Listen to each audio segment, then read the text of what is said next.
In today's video, I'm going to teach you how to book an Uber for someone else. Whether you're helping out a friend, a family member, or simply offering assistance to someone who needs it, knowing how to book an Uber for someone else can be really helpful.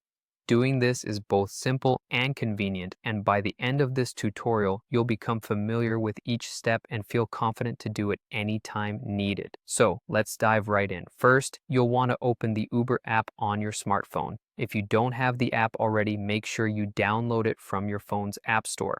Once you've opened the app, make sure you're logged into your account with your credentials. Now, on the home screen, there's a field that lets you set your pickup location. Typically, this defaults to your current location, but today, since you're booking for someone else, you'll need to enter their location.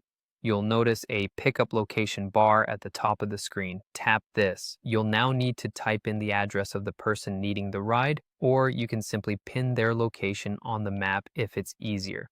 It's important to make sure this location is accurate to avoid any mix-ups or delays with their ride. Double check this part to ensure everything goes smoothly. Once you've set the appropriate pickup location, you'll move on to the next step, choosing the ride type.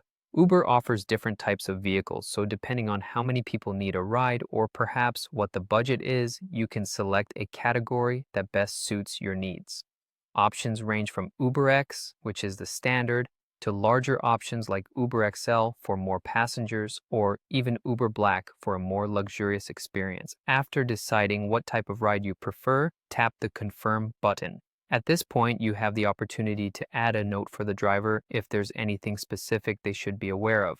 This could be details like the color of the person's jacket, any landmarks they're standing by, or any other piece of identifying information. This extra bit of information can go a long way in ensuring a seamless pickup process. Before finishing, you'll need to verify the payment method. Make sure you've selected the correct credit card, debit card, or PayPal account linked to your Uber account. This ensures the ride gets paid for smoothly. Finally, hit confirm and your request will be sent to nearby drivers. Once a driver accepts the ride, you can call or message them if there are any changes or additional instructions. You're also able to track the Uber as it heads to the designated pickup location, and that's it. You're all set to help someone hitch a ride in just a few minutes. Remember, the key to success here is clear communication and double-checking all details you've entered. With these steps in mind, you're well equipped to book an Uber for someone else like a pro. Thanks for watching, and happy helping.